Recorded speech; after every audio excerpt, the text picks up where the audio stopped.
Miss Simpson, and it is time for your read aloud today. Remember, this week we've been working on nonfiction, so I am going to make a separate video of your read aloud because I want to finish this before the end of the year because it's so good and I want you to see how it ends.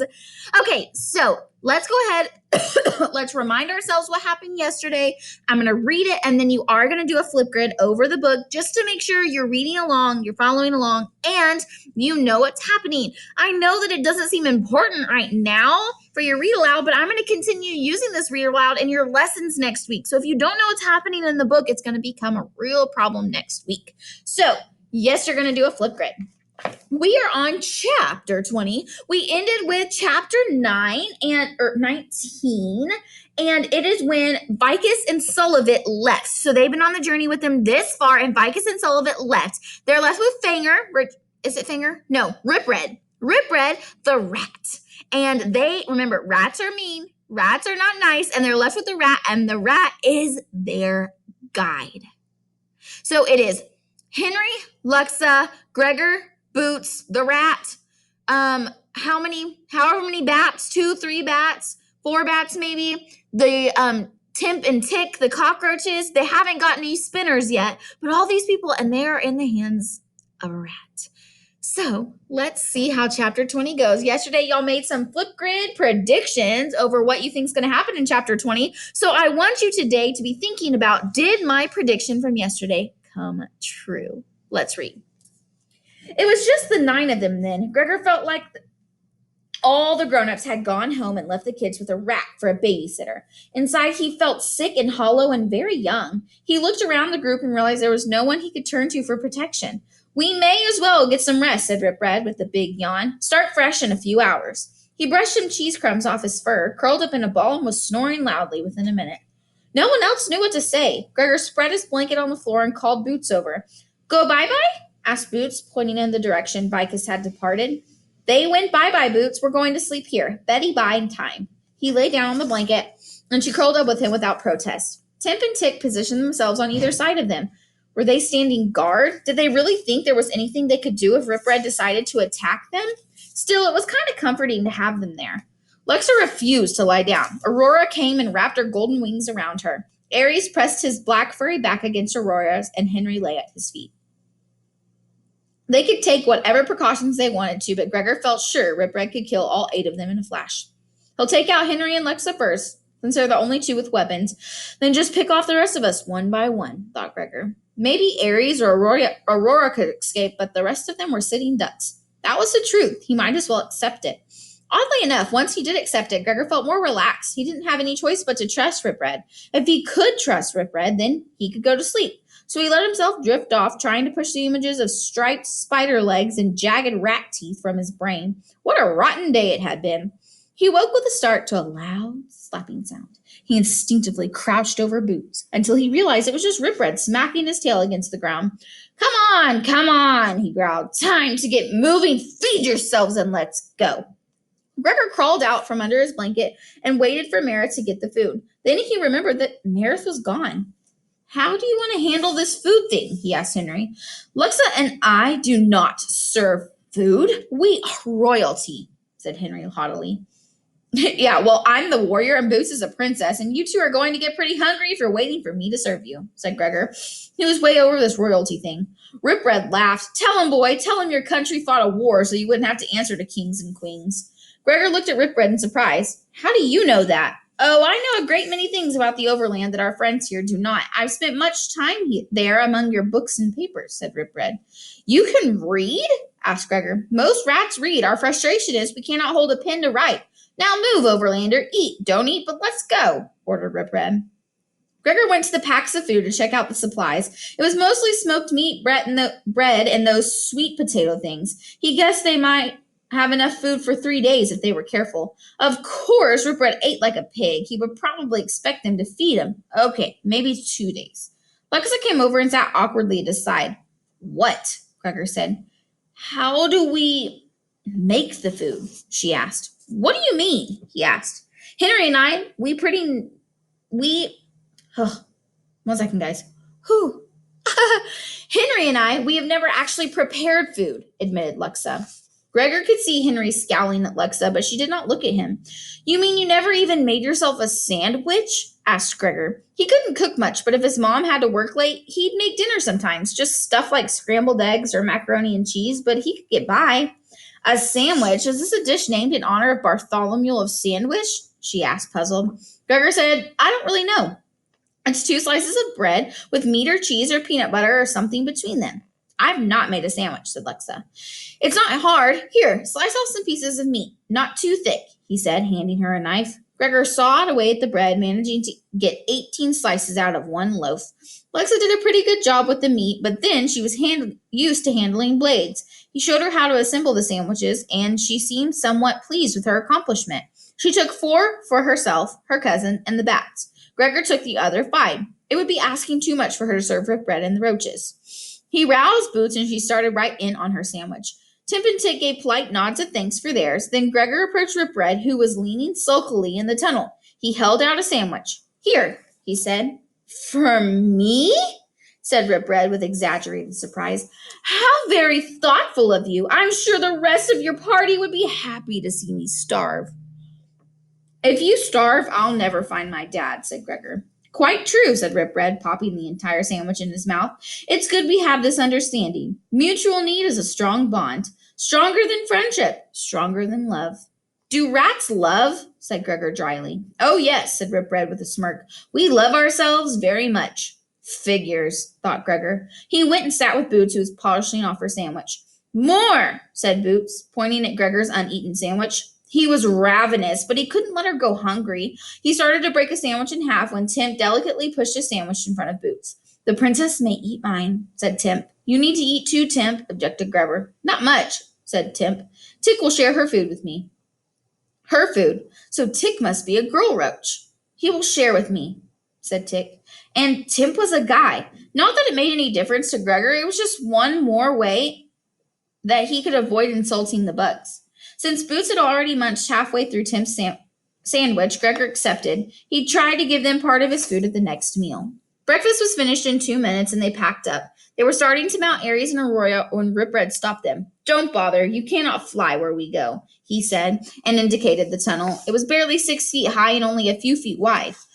We're going in there? Isn't there another way to get to my dad? Asked Gregor. He didn't want to head into the narrow space with Rip Red, even if they had mutual need. There is another way, but not a better way, unless you know one, said Rip Red. Gregor could feel Aries and Aurora twitching in distress. What about the bats? I'm sure you'll work that out, drawled Rip Red. Can you walk? Gregor asked Aries. Not long, not far, said Aries. Then we'll have to carry you, said Gregor. Ride you, flyers, ride you? Asked Timp. Flyers do not ride crawlers, said Aurora edgily. Why not? They rode you, said Gregor. He was tired of everybody being snooty to the roaches. They never complained, and they pulled their weight, and they looked after Boots. All in all, the bugs were the easiest traveling companions. The bats fluttered, but didn't answer. Well, I'm not carrying you. I've already got Boots and a pack of pot roast, and Lexa and Henry can't carry you both. So if you're too good to ride on the crawlers, I guess you'd better ask Rip Red for a lift. Do not use that tone with them, snapped Lexa. They do not sneer at the crawlers. It is the smallest of the tunnel. Flyers do not like a place they cannot spread their wings. Yeah, well, half of us haven't been having much fun flying hundreds of feet in the air either, said Gregor. He realized he was beginning to sound like a jerk. Aries and Aurora had not been mean or impatient when he and the roaches were scared of flying. Look, I know it'll be hard, but I'm sure the whole trip won't be in such small tunnels. Right, Rip Red? Oh, surely not the whole trip, said Rip Red, bored to pieces by the argument. Can we start, please? The war will be over before we decide our travel plans. We will ride the crawlers, said Aries shortly. Gregor helped Lexa and Henry set the bats on the roaches' backs. They had to lie face down and cling to the smooth shells with their claws. Gregor had to admit it looked like an uncomfortable way to travel. He tucked Boots in the backpack and picked up his share of the food. Okay, lead the way, he said to Rip Red. Finally, Rip Red said, and slid into the black hole of the tunnel. Henry followed next with a torch and a drawn sword. Gregor guessed he was trying to give the bats some feeling of protection. They went next, single file, on the roaches. Gregor waited for Alexa to enter the tunnel, but she shook her head. No, Overlander, I think it is best that I cover our backs. Probably, said Gregor, realizing he still didn't have a sword. He went into the tunnel, giving Boots the flashlight to hold. Lexa brought up the rear. It was awful, cramped and airless with some foul liquid that smelled like rotten eggs dripping from the ceiling. The bats were stiff with discomfort, but the crawlers seemed at home.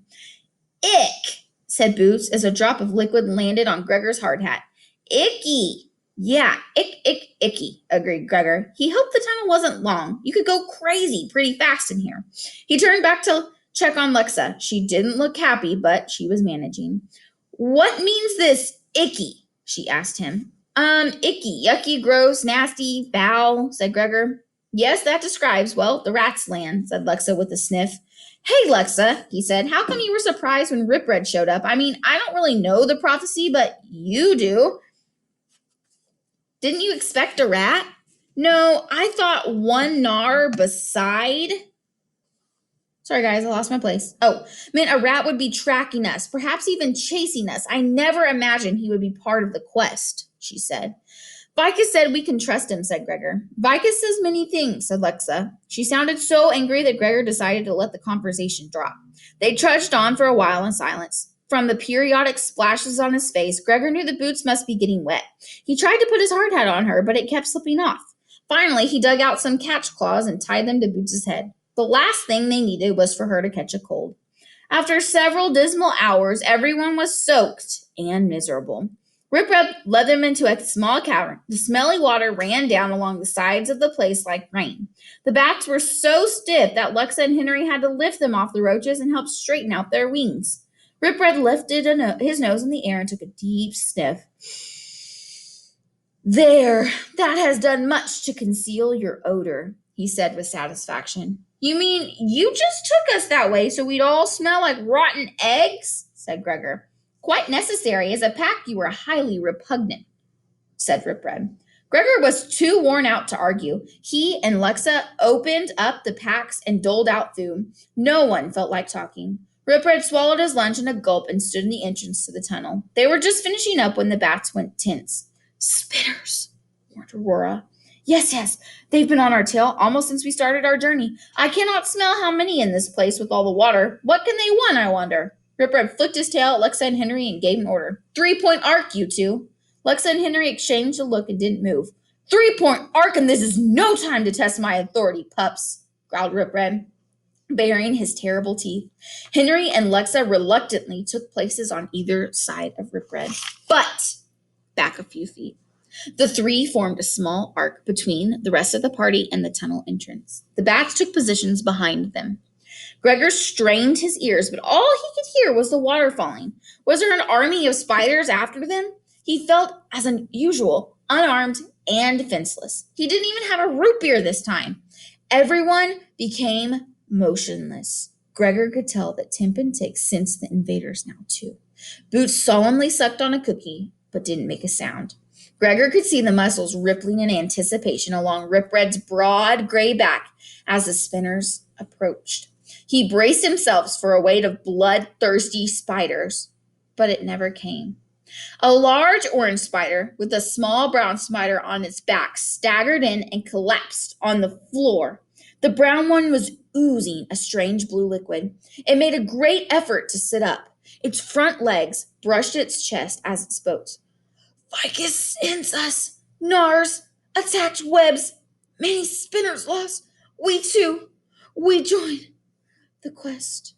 And with that, the brown spider fell over dead. Boom! And that's the end of chapter 20. Okay, so they got back on their journey. They're listening to Rip Red, whatever, and they think they're being tracked by spinners. But guess what? Vicus sent the spinners along to help them with the journey. But guess what? The rats, they're starting to take over. The war's getting pretty tough, and the spinner, one of the two, fell over dead. It seems like a lot of things are dying in this book. It's kind of creepy. All right, guys. So for your flip grade, you're going to tell me number one. You've got two things. Number one, was your prediction correct? Number two, what do you think is going to happen with the large orange spider? I'm watching these, and I'm going to make sure that your flip grid matches what I'm saying. Otherwise, I'm going to make you redo it. So Number 1, was your prediction correct from the last chapter 19? Number 2, what do you think is going to happen with the large orange spider? All right, guys, I love y'all so much. Can't wait to watch your flip grade.